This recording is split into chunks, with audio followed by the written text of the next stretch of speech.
The veteran, Bellamy, believed all he had inherited was rubble and forgotten memories. But his German shepherd, Coda, thought otherwise. In the chilling silence of the abandoned drive-in, Coda wouldn't stop pawing and barking at an old, hulking popcorn machine, as if trying to reveal something the human eye couldn't see. Trusting his only companion, Bellamy moved the heavy machine. Behind it, a loose wall panel revealed a secret compartment. Inside wasn't money or treasure, but a single, old ledger. But it didn't record numbers. It held a complex code of nameless guests and mysterious shipments in the night. Bellamy thought he had inherited a graveyard of dreams, but what he'd actually found was a map to buried secrets. And he was about to learn that some secrets are never meant to be woken. Please support us by subscribing to the channel. The silence of a Montana morning was a language Bellamy understood. It spoke in the whisper of wind through ponderosa pines, the distant cry of a red-tailed hawk, and the soft crunch of his own boots on the gravel path leading from his small farmhouse to the barn. It was a language without judgment, a quiet companion that asked nothing of him but his presence. And every morning, for the past 5 years, he had been present. Bellamy moved with the economy of a man who had learned to conserve energy in places where it was the most precious currency. At 42, he was a figure carved from the very landscape he inhabited, lean but with a sinewy strength in his frame that hard work had maintained. His brown hair, cut short in a way that never quite left him, was flecked with a distinguished silver at the temples. His face was rugged, weathered by sun and worry, with lines etched around eyes that held a deep, quiet kindness, a stark contrast to the profound sadness that often clouded them. A beard, neatly trimmed but full, covered a jaw that was perpetually set. He wore his uniform of choice, a navy, gray, and pale beige plaid flannel shirt over a simple gray t-shirt, the fabric soft from countless washes, paired with faded blue denim jeans and a pair of sturdy work boots that had seen better decades. At his side, moving with a silent, fluid grace, was Coda. The dog was a 5-year-old German shepherd of a less common lineage, his coat a magnificent blend of wolf gray and white that made him seem a creature of the wilder parts of the world. He was large for his breed, with intelligent amber eyes that missed nothing. His temperament was a perfect reflection of his master's, calm, watchful, and deeply loyal.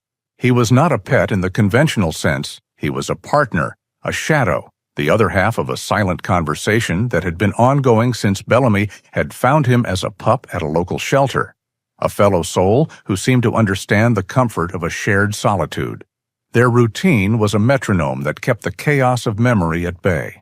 Feed the chickens, check the fences, chop wood for the coming winter, a season that always seemed to be just around the corner in this part of the state. As Bellamy worked, Coda would lie nearby, head on his paws, observing every movement. The only sounds were the thud of the axe, the rustle of leaves, and the occasional soft sigh from the dog. It was during the late morning lull after the day's most demanding chores were done that the rhythm was broken. The rumble of the mail carrier's truck, a familiar sound, was followed by the metallic clink of the mailbox at the end of his long driveway. Usually it held nothing but farm supply catalogs and the occasional bill. But today, nestled amongst the junk mail, was a thick cream-colored envelope. It bore the letterhead of a law firm in Bozeman, Graham & Sons, attorneys at law.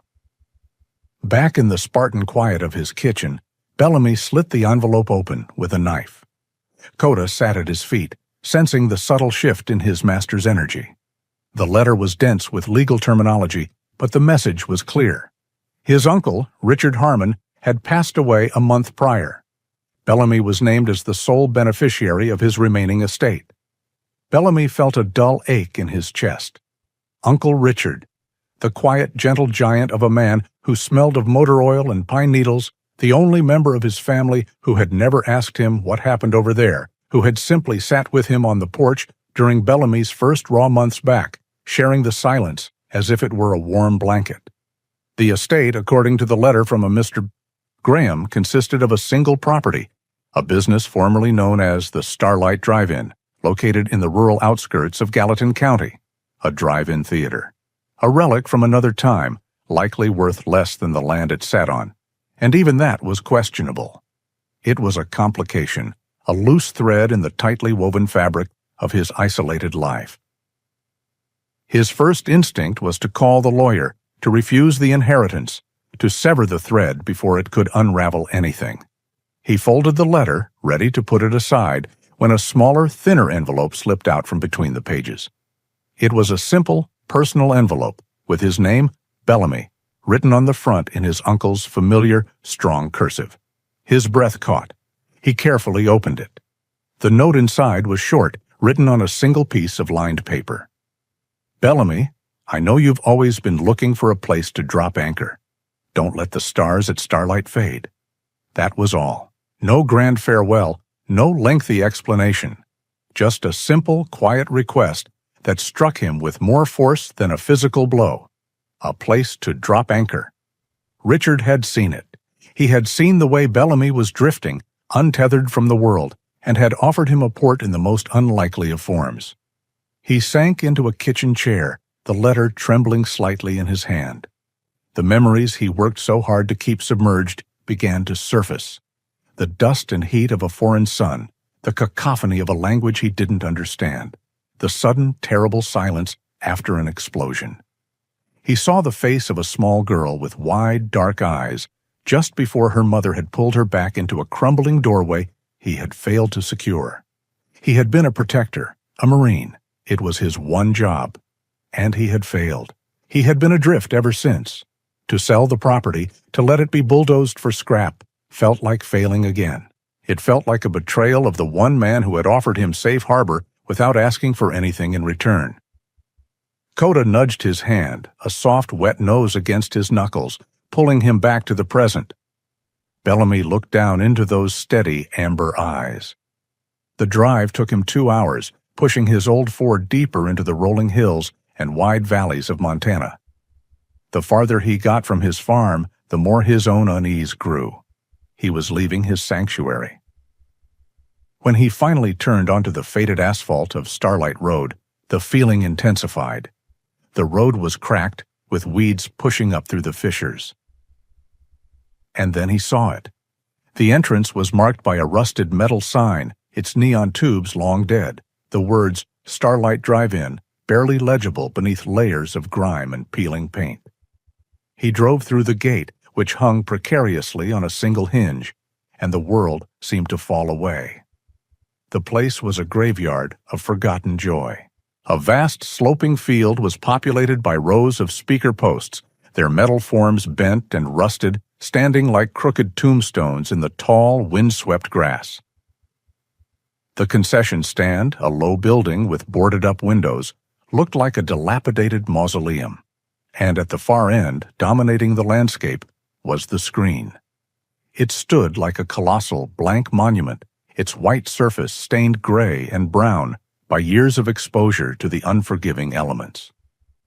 It was a canvas on which no more dreams would be projected. Bellamy cut the engine, and the silence that rushed in was different from the silence at his farm. This was a heavy, mournful quiet, thick with the ghosts of laughter and summer nights from long ago. He stepped out of the truck, Coda hopping down beside him, staying close. The wind whistled a low, sorrowful tune through the speaker posts. He stood there, a lone figure in the vast emptiness, and felt a strange, chilling sense of recognition.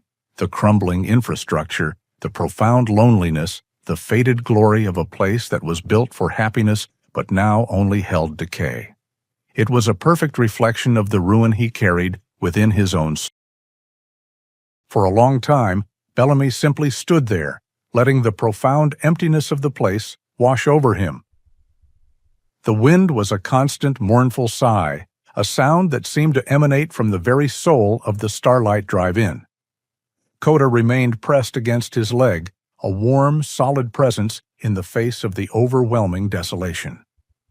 Action, Bellamy knew, was the only antidote to the paralysis of thought.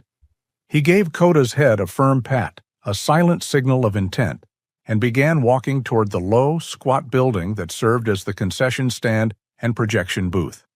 The door, its paint peeling in long strips, was unlocked.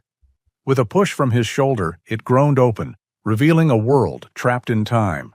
The air inside was thick and stale, a heavy mixture of dust, mildew, and the faint ghostly scent of popcorn from decades past.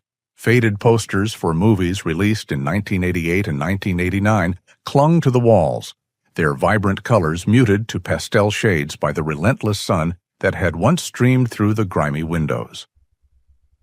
The long countertop was covered in a thick film of dust, and behind it, hulking metal machines sat in silent repose. A soda fountain, a hot dog roller, and in the corner, a massive chrome and glass popcorn machine that looked like an artifact from a forgotten era.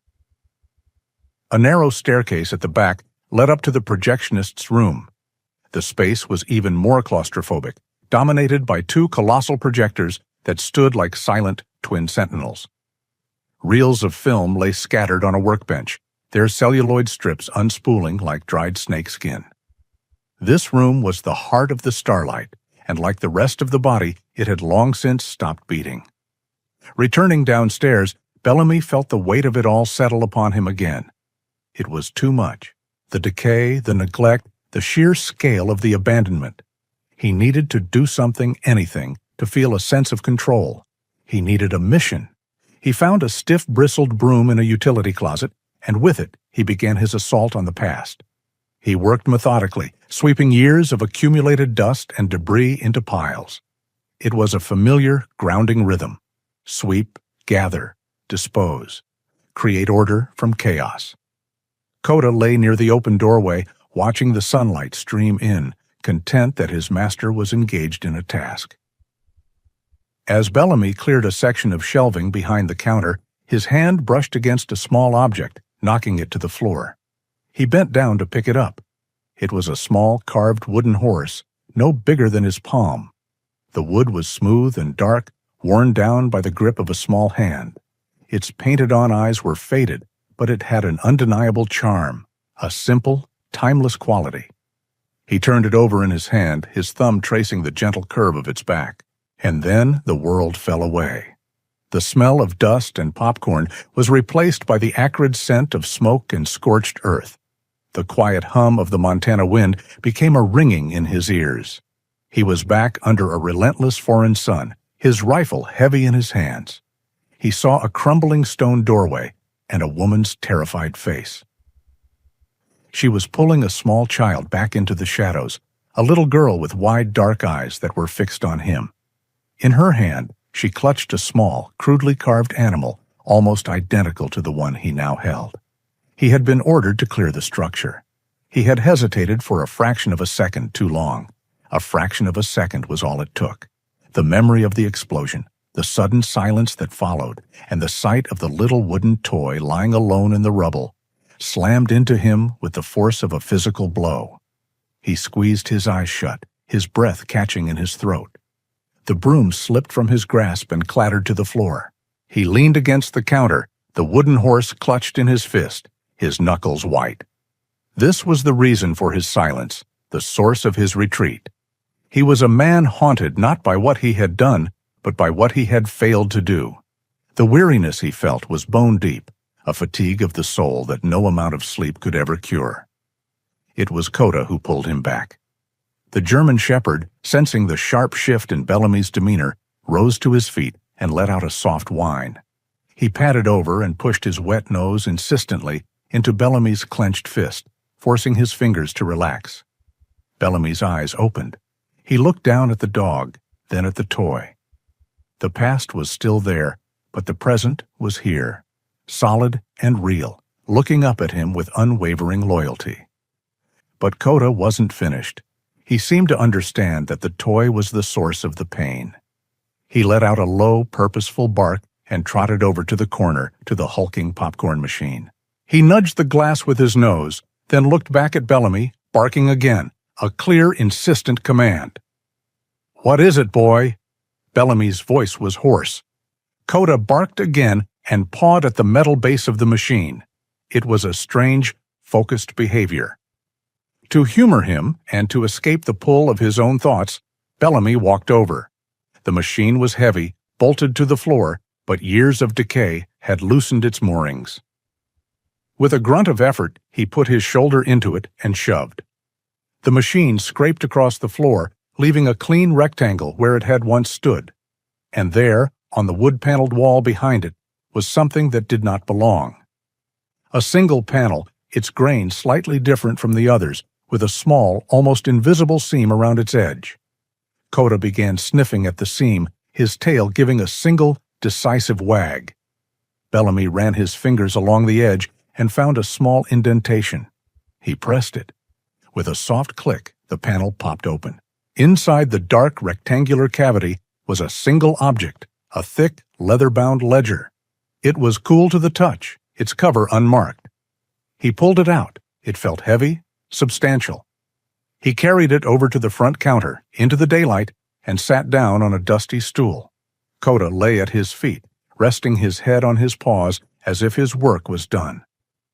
Bellamy opened the book. The pages were filled with his Uncle Richard's neat, precise handwriting.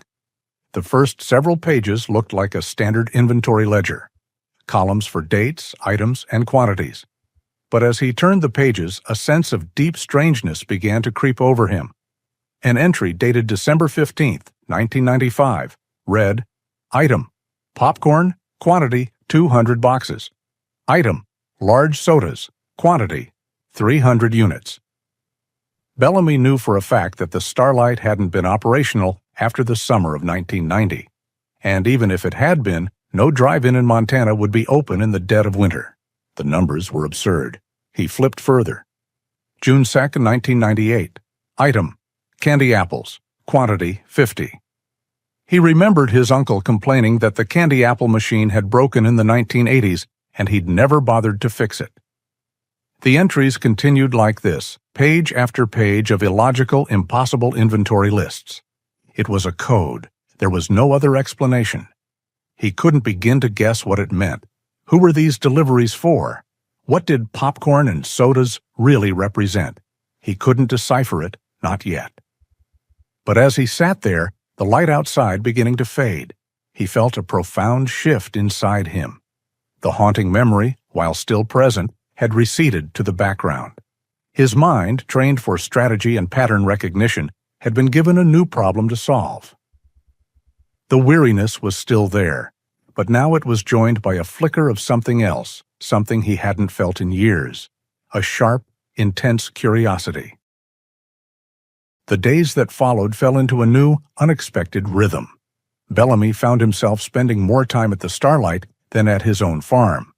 He would drive out at sunrise with Coda in the passenger seat, a thermos of black coffee beside him, and work until the sky began to bleed into shades of orange and purple. He repaired a section of the collapsed fence line, cleared the overgrown weeds from the first few rows of speaker posts, and managed to unboard one of the large windows in the concession stand, letting clean, fresh daylight into the dusty space for the first time in years. His nights were consumed by the ledger. By the light of a kerosene lamp, he would sit for hours, poring over the cryptic entries. He created charts, cross-referenced dates with old almanacs, and tried to find a pattern, a key, that would unlock his uncle's secret language. The puzzle was a formidable wall, but for Bellamy, it was also a shelter. It occupied the parts of his mind that would otherwise drift toward the ghosts of his past. For a brief, fragile period, he had a purpose, however small. It was on the fourth day that the outside world intruded. A gleaming black truck, a modern beast of chrome and steel that looked more suited to a city showroom than a forgotten county road, crunched its way up the driveway. It parked near Bellamy's own rust-pocked Ford, the contrast stark and almost comical. A man stepped out. He was in his early 50s, with a fleshy, handsome face that was tanned not from hard work but from leisure. His dark hair was perfectly styled, and he wore expensive leather boots that had never known mud, a clean canvas jacket, and a smile that was wide but reached nowhere near his cold, calculating eyes. He moved with an air of entitled confidence, as if he owned any space he chose to occupy. "Quite the project you've got here," the man said, his voice smooth and practiced. He glanced around at the decaying property with a look of theatrical pity. "Name's Maddox. I own a few parcels of land in the area. Heard old Richard Harmon's place finally had a new owner." Bellamy rose from where he had been working on a rusted speaker post, wiping his hands on his jeans. Coda, who had been dozing in the sun, was now on his feet, standing silently beside Bellamy, a low, almost inaudible rumble in his chest. "Bellamy," he said, his voice even. "I'm his nephew." "A pleasure," Maddox said, though his tone suggested otherwise. "Listen, Bellamy, I'll get right to it. This place is an eyesore, and frankly, a liability. I'm in the business of land development. I could take it off your hands. Clear the junk, level the ground. I'll give you a fair price for the acreage, save you the headache." The offer was delivered with the slick ease of a man used to getting his way. But there was an undercurrent to it, a dismissiveness that grated on Bellamy. A headache. Junk. The words sparked a protective instinct he hadn't known he possessed. "I appreciate the offer, Mr. Maddox, but I'm not looking to sell right now." Maddox's smile tightened for a fraction of a second. "Suit yourself. But a place like this, out here all alone, tends to attract trouble. Teenagers, vandals. You'd be surprised how quickly things can fall apart even more." He gave Coda a cursory glance. "Nice dog. Hope he's a good guard." Without another word, he climbed back into his truck and drove away, leaving a cloud of dust in his wake. The trouble started 2 nights later. Bellamy arrived in the morning to find a section of the fence he had just repaired had been cut clean through. A few days after that, a pile of household trash was dumped right in front of the main gate. Bellamy cleaned it up, his jaw tight with anger, telling himself it was just what Maddox had said. Local kids looking for trouble. But then came the night that broke him. He arrived at dawn, the air crisp and cold, the sky a soft, pale gray. As he drove through the gate, he saw it. Splashed across the vast white canvas of the movie screen in angry black spray paint were 2 words: "Get out." The sight didn't ignite fury. It extinguished the small, flickering flame of purpose he had nurtured over the past week. It was a violation, a desecration of the one thing that gave the starlight its identity. The vandals had not just trespassed on his land, they had trespassed on his uncle's memory. The black letters seemed to mock his efforts, to call him a fool for trying to bring life back to a place that was meant to be dead. The weight of it all came crashing down. The exhaustion from the physical labor, the mental strain of the unsolvable ledger, and now this targeted, personal attack. It was too much. The ghosts he had managed to keep at bay swarmed him. The memory of the little girl's face, the feeling of his own powerlessness, the crushing burden of his failure. Maddox was right. He couldn't protect this place. He couldn't even protect himself from his own past. He didn't even get out of the truck. He simply put it in reverse, turned around, and drove back to his farm. He walked into his dark, quiet house, leaving the door open behind him. He bypassed the kitchen and the living room and went straight to the small, sparse office where he kept his affairs in order. He sat down in the dark, the lawyer's letter on the desk in front of him. He would call Mr. Graham in the morning. He would accept Maddox's offer, whatever it was. He would sell the Starlight and everything it represented. He would return to his silence, to the empty safety of his routine. He would give up. He sat there for what felt like hours, a hollowed-out man in a silent room, letting the despair consume him. He had run from the world once, and he would run again. It was the only thing he knew how to do. It was then that he felt a soft, warm pressure against his hand, which lay limp on the arm of the chair. He looked down. Coda had come to find him, his great, intelligent head resting on his master's arm, his amber eyes full of a deep, unquestioning concern. The dog didn't whine or bark. He just stayed there, a silent, steady anchor in Bellamy's swirling sea of despair. Bellamy stared into the dog's eyes, and in their depths he saw not pity, but an unwavering, unconditional trust. It was a trust that said, "I am with you. I will follow you. I believe in you." It was a trust he had done nothing to earn, yet was given to him freely, every single day. And in that moment, something inside him shifted. He realized with a sudden, painful clarity that running away from the starlight was not just about abandoning a piece of land. It was the exact same choice he had made years ago when he had retreated from the world. It was a flight from responsibility, a surrender to his own sense of failure. To sell the drive-in now would be to prove Maddox's taunt correct, to prove his own inner demons right. It would be another failure to protect, another retreat. It would be a betrayal of his uncle's final wish and a betrayal of the profound, simple faith Coda had in him. He slowly reached out with his other hand and placed it on Coda's head, sinking his fingers into the thick, soft fur. The dog leaned into his touch, letting out a low, contented sigh. The decision wasn't a bolt of lightning, but a slow, dawning tide of resolve. He would not run, not this time. He might fail. He might lose. But he would not surrender. His fight wasn't for the Starlight Drive-In, not really. It was a fight against the man he had allowed himself to become. He stood up, Coda rising with him, and walked to the doorway. The morning sun was now fully risen, casting long shadows across his yard. He looked out not with despair, but with a new, hardened clarity. He was no longer just the inheritor of a forgotten legacy. He was its. The sun that rose the next day felt different. It was the same Montana sun, casting the same long shadows from the mountains, but to Bellamy, it carried a new clarity. The despair of the previous night had been burned away, replaced by the cold, hard certainty of a soldier with a new mission. Defiance was a muscle he hadn't used in a long time, and he found that it still worked. His first act was not one of investigation, but of reclamation. He drove to the Starlight, but instead of his tools, he brought buckets, stiff brushes, and gallons of industrial cleaner.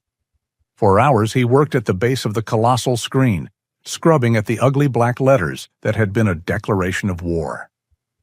Coda sat nearby, watching with a quiet intensity, as if he understood the symbolic nature of the act. By midday the words were gone, leaving behind a faint, ghostly shadow, a scar that Bellamy could live with. It was a reminder of the fight ahead. With the screen clean, his purpose shifted. The ledger was a piece of the puzzle, but it was incomplete. The answers, he now felt certain, were not just in the pages of that book, but hidden somewhere on the property itself. He and Coda began a systematic search. They started at the front gate and worked their way back, row by row, post by post. It was a slow, methodical process, reminiscent of clearing a field. Bellamy inspected every speaker post for loose panels, checked the foundations of the ticket booth, and paced the perimeter fence line, looking for anything out of the ordinary. Coda worked alongside him, his powerful nose to the ground, sniffing and exploring with a focused energy that matched his master's. Hours passed. The sun climbed high overhead. They found nothing but rust, weeds, and the detritus of time. Discouragement began to prick at the edges of Bellamy's resolve. The property was vast, and he was searching for a needle in a haystack of decay. They had reached the last rows of parking spaces, near the dense thicket of woods that bordered the back of the property behind the giant screen. Bellamy was about to call it a day when Coda's entire demeanor changed. The German shepherd, who had been trotting calmly, suddenly froze. His head went up, his ears swiveled, and his nose began to twitch, sampling the air. A low whine escaped his throat. Then, with a sudden burst of purpose, he darted away from Bellamy and plunged into a dense wall of overgrown thorn bushes and tangled saplings that Bellamy had assumed was impenetrable. "Coda, heel!" Bellamy commanded, but the dog ignored him, his muffled barks echoing from deep within the thicket. Trusting the dog's instincts over his own frustration, Bellamy followed. He pushed his way through the grasping branches, thorns tearing at his shirt and scratching his arms. The air grew cooler and darker as the dense foliage blocked out the sun. After forcing his way about 20 yards in, the thicket suddenly opened into a small, hidden clearing. And there he saw what Coda had found. It was a long, low structure, a maintenance shed that had been completely consumed by nature.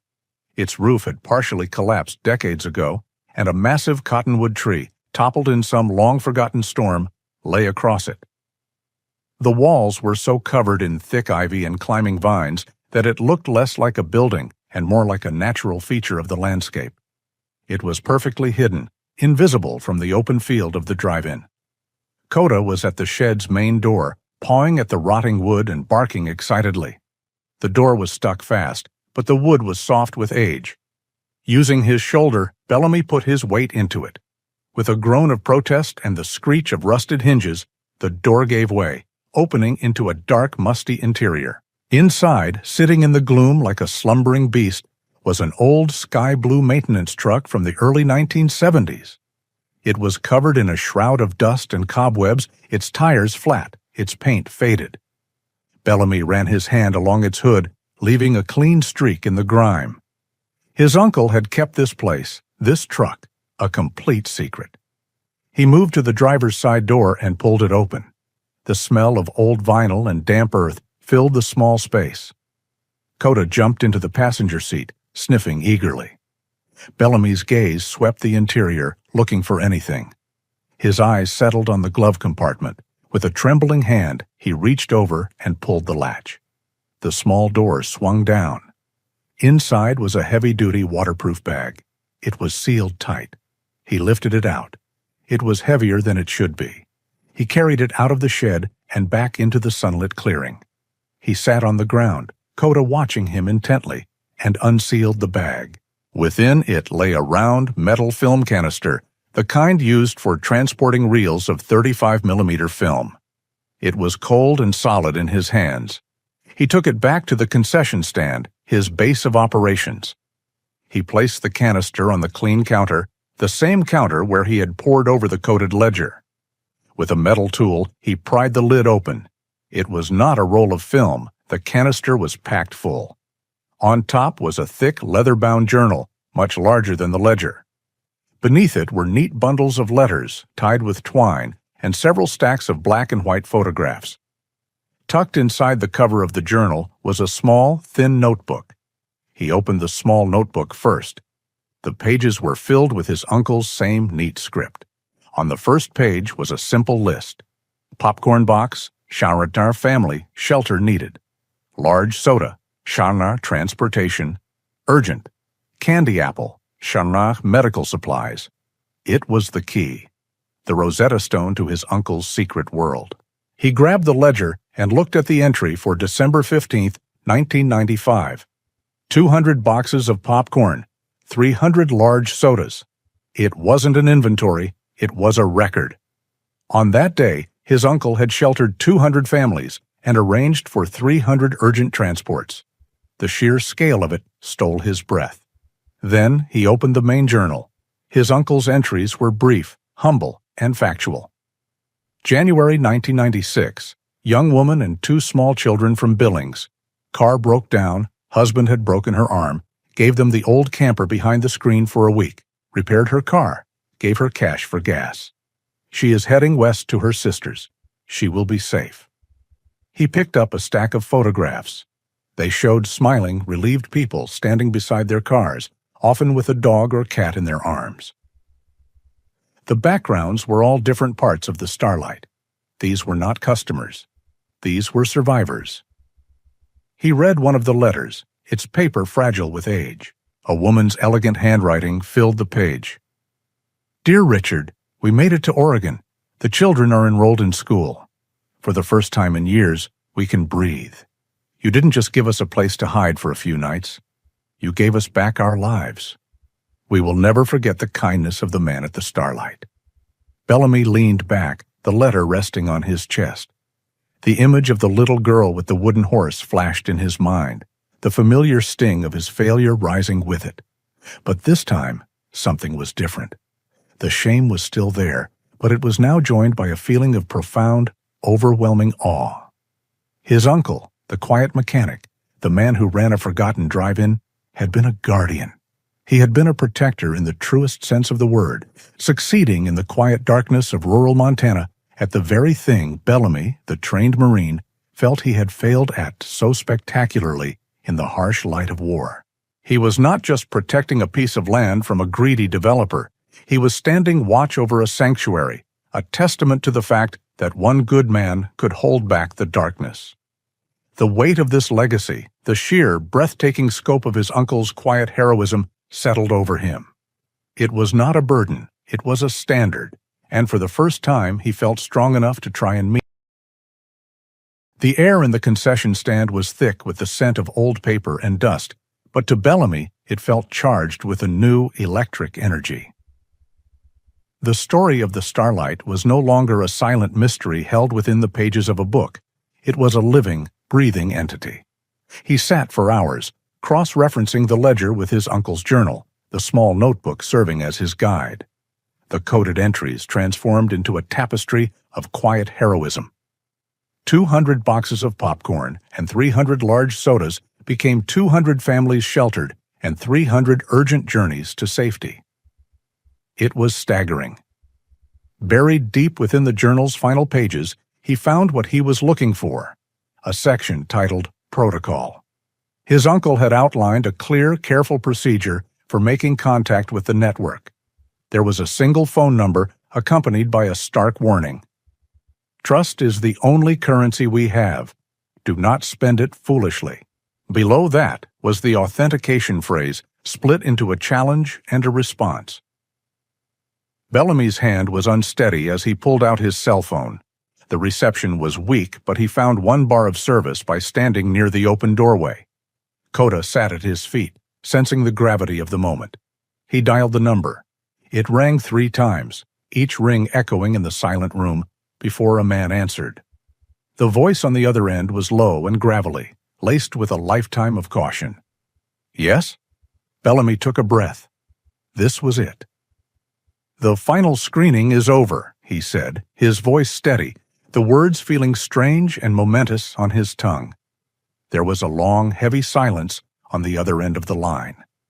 Bellamy could hear the faint sound of the man's breathing. For a moment, he thought he had made a mistake, that the man would hang up. Then the gravelly voice returned, softer this time, imbued with a deep, resonant meaning. But the stars are still there. Relief washed over Bellamy so intensely it almost buckled his knees. My name is Bellamy. Richard Harmon was my uncle. I know who he was, the voice said. Where are you? At the Starlight. Another pause. There's a diner in 3 Forks, the Riverbend Cafe. Be there in 1 hour. Come alone. The line went dead. 3 Forks was a small, quiet town that time seemed to have largely forgotten. The Riverbend Cafe was a classic slice of Americana, with red vinyl booths and a long Formica countertop. Bellamy left Coda in the truck, the window cracked, and told him to stay. The dog watched him go, his gaze serious and watchful. Bellamy entered the diner and scanned the room. In a booth in the far corner, a man sat alone, a half-empty mug of coffee in front of him. He looked up as Bellamy entered, and their eyes met. There was no doubt this was the man from the phone. He was in his late 60s, a tall, broad-shouldered man who still carried the unmistakable posture of a lawman. His face was a roadmap of a long life, lined and weathered, with kind but piercingly observant blue eyes. A head of thick white hair was cut short and neat. He wore a simple denim shirt and jeans, his presence exuding a quiet authority that was both intimidating and deeply reassuring. He nodded once toward the seat opposite him. Bellamy slid into the booth. Bellamy, he said, extending a hand. The man's grip was firm and dry. Lincoln, he said, I was the sheriff in this county for 30 years. Now I just try to stay out of trouble. His eyes held a flicker of wry humor. Something your uncle was never very good at. A waitress with a friendly smile came over, and Bellamy ordered a coffee. When she was gone, Lincoln leaned forward slightly. So, Richard's boy, you found his work. It wasn't a question, but a statement.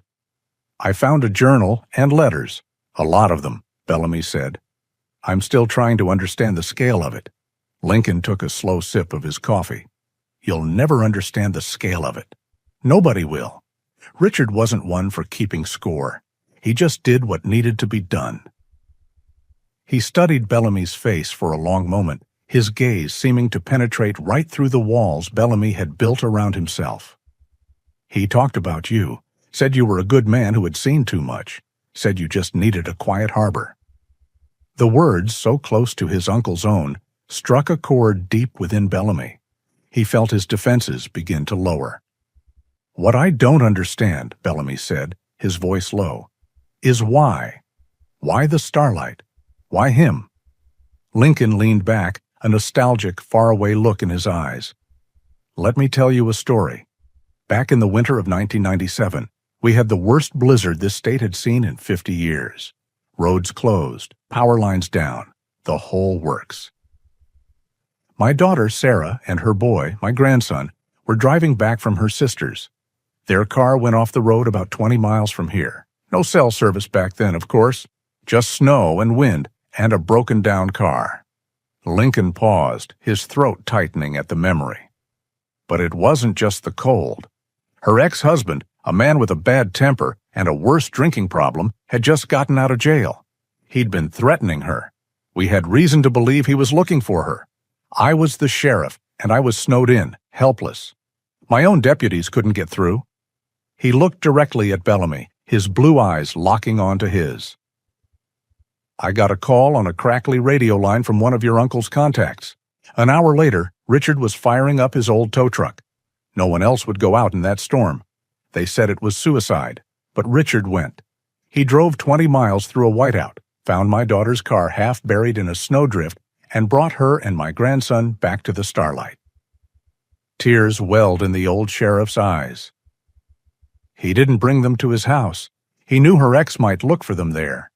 He took them to one of the old campers he kept hidden behind the big screen. It was warm, stocked with food. He told my grandson that they were there for a special movie.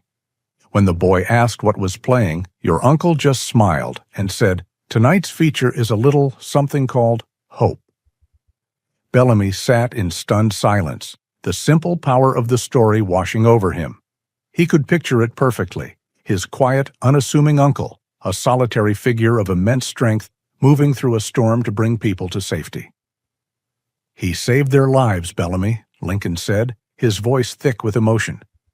"Not just from the cold. He kept them safe for 3 days until the roads cleared and I could get to them.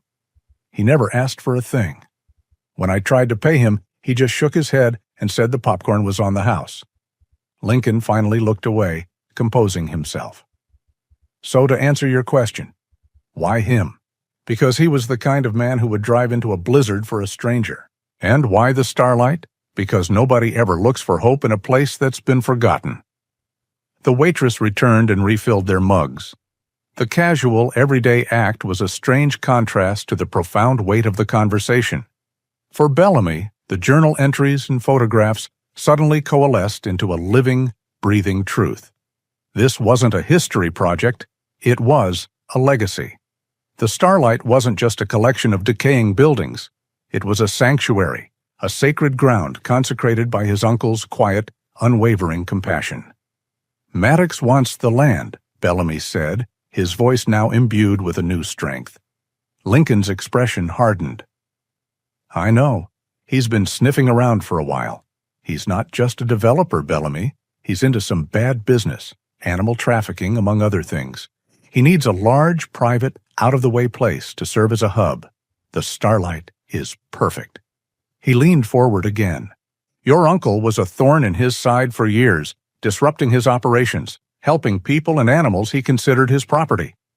Maddox doesn't just want the land. He wants to erase what Richard built." The final piece clicked into place. This was more than a fight. It was a continuation of a war his uncle had been fighting in secret for years. "You're not alone in this," Lincoln said, his voice firm. "Richard had friends, people who owe him more than we can ever repay. The network is still here. Frayed, maybe, but not broken. You just tell us what you need." As Bellamy drove back to the starlight, the setting sun painted the sky in brilliant hues of red and gold. When he pulled through the gate, the drive-in no longer looked like a graveyard to him. The speaker posts stood like watchful sentinels, The concession stand was a command post, and the giant screen, bathed in the golden light, was not a tombstone. The call with Lincoln left Bellamy with a cold sense of clarity. The fight was no longer a distant possibility. It was an approaching certainty. Lincoln's parting words echoed in his mind.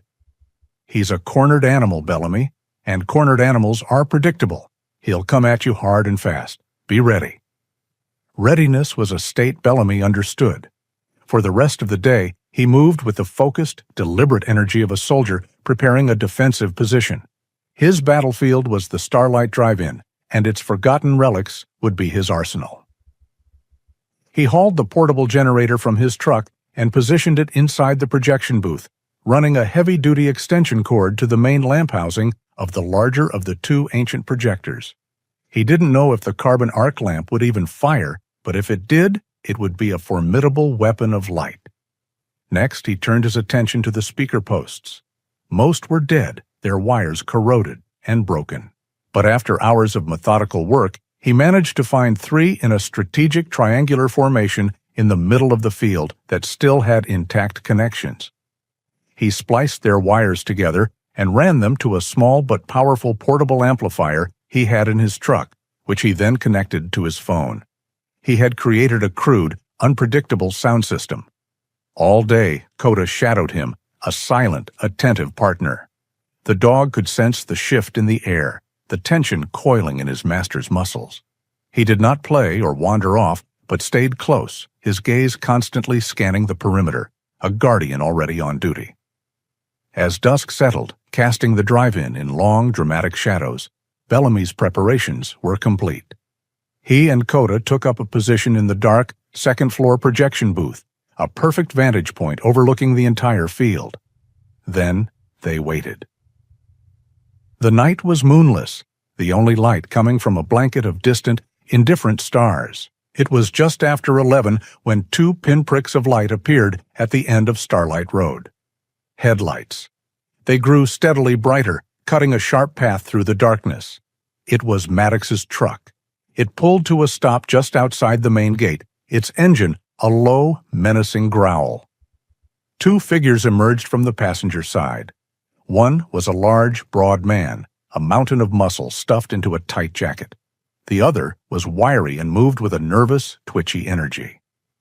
Maddox got out of the driver's side, but he stayed by the truck, a silhouette against the glare of his own headlights.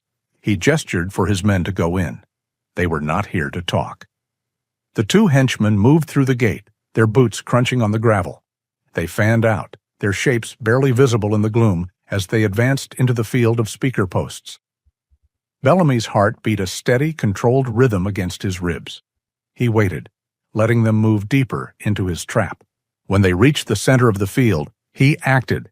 He tapped his phone, and a wall of chaotic sound erupted from the 3 speakers. It was not music, but a disorienting blast of white noise, static, and the screeching feedback of an open microphone. The sound seemed to come from everywhere at once, a jarring, painful assault on the senses. The 2 men stopped, confused, turning in circles. In their moment of disorientation, Bellamy flipped the switch on the generator. With a hum and a crackle, the old projector's arc lamp ignited. A beam of pure, blinding white light, more intense than a dozen modern spotlights, shot out from the projection booth window. Bellamy aimed it with practiced ease, pinning the larger of the 2 men in its glare. The man cried out, throwing a hand up to shield his eyes, completely immobilized. That was the signal. "Coda, go," Bellamy said, his voice a low command. A gray and white blur shot out from the shadows at the base of the building. Coda moved with lethal speed and silence, a wolf closing in on its prey. The wiry henchman, distracted by the sound and light, never saw him coming. Coda hit him low and hard from the side, a perfectly executed takedown that sent the man sprawling to the ground with a cry of pain and surprise. The dog stood over him, a deep, rumbling growl, warning him not to move.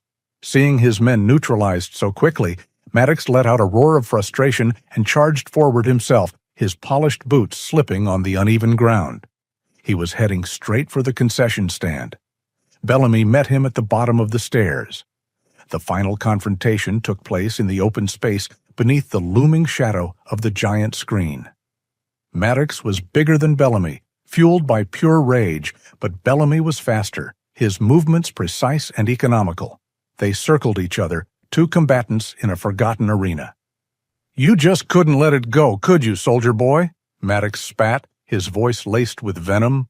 "This place is a graveyard. It's worthless." "It wasn't worthless to my uncle," Bellamy said, his eyes never leaving Maddox's. "And it's not worthless to me." Maddox laughed, a harsh, ugly sound. "Your uncle was a fool, hiding in the dark, collecting broken things." "And so are you." He lunged, and Bellamy sidestepped, letting Maddox's momentum carry him past.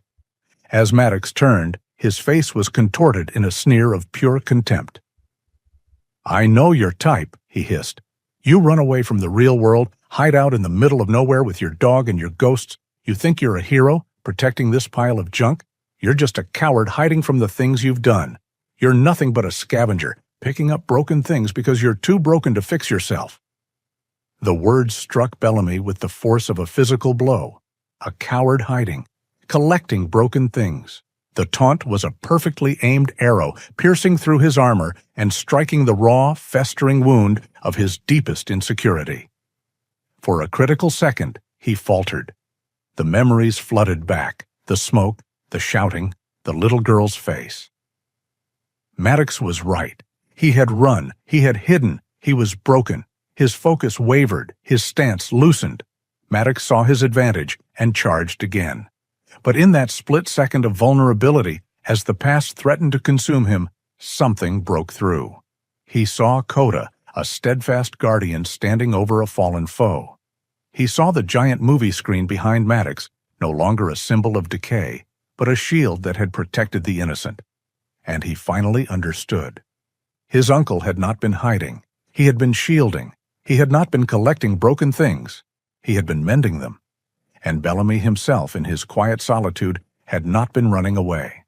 He had been trying to heal, to stand watch over a sanctuary, to offer protection to the vulnerable in the quiet darkness. That was not weakness. It was a profound, quiet strength. The realization washed through him, a wave of clarity and self-acceptance that extinguished the shame. With a surge of renewed purpose, he met Maddox's charge. He was no longer just fighting with his training. He was fighting with his belief. As Maddox threw a wild punch, Bellamy moved inside the arc of his arm, using the man's own momentum against him. A sharp, precise strike to the man's side, followed by a sweep of the leg, sent the larger man crashing to the ground. Before Maddox could recover, Coda was there, a gray shadow flanking Bellamy, his growl a final, non-negotiable warning. Maddox lay on the ground, defeated, looking up at the man and the dog who stood over him, two unwavering guardians under the pale starlight. In the far distance, a lone siren began to wail, a promise of arrival. Bellamy stood tall, breathing heavily, the cool night air feeling clean in his lungs. He had faced the enemy in the field, and he had faced the enemy in his soul. And under the watchful gaze of the starlight's giant screen, the arrival of the flashing red and blue lights washed the chaos of the Starlight Drive-In in a surreal, pulsating glow. Lincoln's cruiser was the first on the scene, and the old sheriff moved with an efficiency that belied his age. He took control, directing his former deputies with a calm authority that instantly imposed order. Maddox and his dazed henchmen were cuffed and led away, their threats and curses swallowed by the vast Montana night. Lincoln walked over to Bellamy, who was leaning against the base of the giant screen, his adrenaline slowly giving way to a profound exhaustion. Coda sat faithfully at his feet. The old lawman didn't offer a handshake or a pat on the back. He simply stood beside Bellamy for a moment, looking out at the scene. "Your uncle would be proud," he said, his voice quiet but full of weight. He always knew a true guardian when he saw one. The months that followed were a blur of legal proceedings, paperwork, and the slow, steady work of transformation. The story of the quiet veteran who had defended his uncle's secret sanctuary became a local legend, whispered over coffee at the Riverbend Cafe, and shared in the small towns scattered throughout the valley. The darkness Maddox had brought to the starlight was exposed, and in its place, a community's goodwill began to shine. Donations started to arrive. Not large checks from wealthy benefactors, but $20 from a local rancher, a truckload of lumber from the town's hardware store, bags of dog food left at the front gate. Members of the Starlight Network, old friends of Richard, emerged from the shadows, offering their time and expertise. The Starlight Drive-In was no longer a forgotten relic. It was a cause. By the following summer, the place was unrecognizable, yet perfectly the same. It had been officially incorporated as a nonprofit, the Starlight Sanctuary. It was not a polished, modern facility. It was a place of mended fences and second chances. The grass was neatly mowed, the speaker posts stood straight and clean, and the concession stand had been converted into a clean, warm office and intake center. Behind the giant screen, where his uncle's secret camper had once stood, 2 more refurbished trailers now sat, offering temporary private shelter for those in need. A series of clean, spacious kennels had been built near the woods, their occupants a rotating cast of rescued dogs whose barks were now joyful, not fearful. The work was hard, but it was good work. It was building, not breaking. It was mending, not mourning. And through it all, Bellamy was no longer alone. Lincoln was a constant presence, his wisdom a steadying hand. Volunteers from Three Forks came on weekends to help with repairs and animal care. Bellamy, the man who had sought refuge in silence and solitude, found himself at the heart of a bustling, hopeful community. He was still quiet, still a man of few words, but the haunted look in his eyes had been replaced by the calm, watchful gaze of a man who had found his place. To celebrate their first year and to raise funds for the coming winter, they decided to do something special. They decided to bring the magic back to the Starlight. The evening of the event was warm and clear, the sky a vast deepening blue. Cars, a mix of old farm trucks and new family sedans, began to roll through the front gate, just as they had 50 years ago. Families spread blankets on the grass, children chased each other through the rows of speaker posts, and the air filled with the scent of fresh popcorn from a borrowed machine and the sound of happy, chattering voices. Bellamy stood inside the projection booth, a place that had once been his sanctuary of despair and now felt like the bridge of a great, hopeful ship. He was not operating his uncle's ancient projectors. Instead, a modern digital projector, loaned by the local high school, was set up aimed through the small square window. Tonight's film was a timeless classic about finding a way home. Lincoln came up the stairs, a wide smile on his face. "Quite a crowd, son," he said, looking out at the field. "You did this, you and Richard." Bellamy looked out at the faces in the crowd.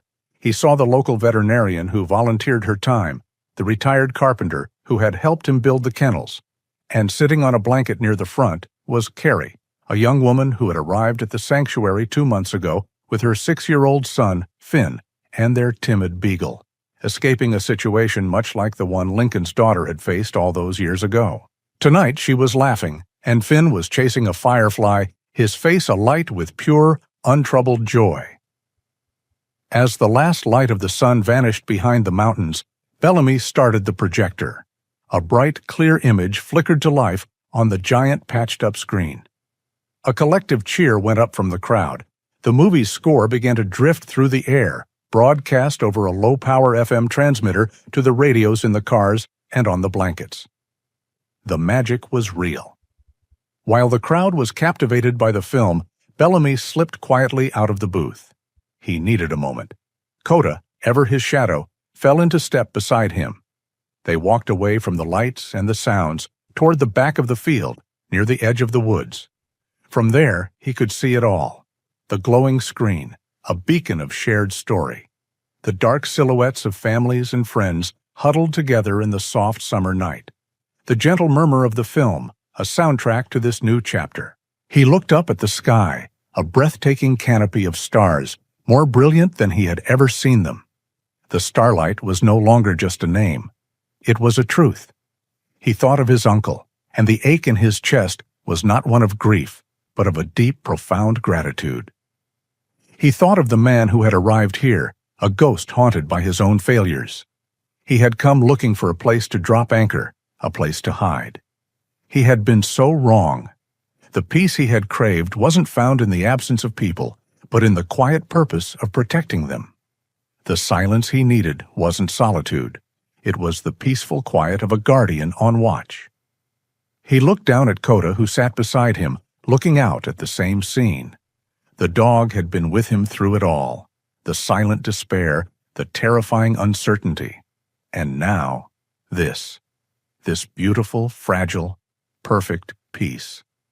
Bellamy rested his hand on the dog's broad head, sinking his fingers into the familiar, thick fur. "We're home, boy," he whispered, his voice barely a sound against the vast, quiet expanse of the Montana night. And for the first time in a very long time,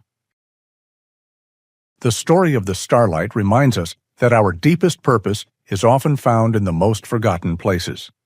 True strength isn't the absence of scars, but the quiet courage to turn a broken place into a sanctuary, especially when a loyal friend is there to guide the way home. If this journey of hope and second chances resonated with you, please help us share it. A simple like or a comment sharing a memory of a faithful companion in your own life means more than you know. Consider subscribing to become part of our storytelling family, and the next tale is already waiting for you, right on the screen.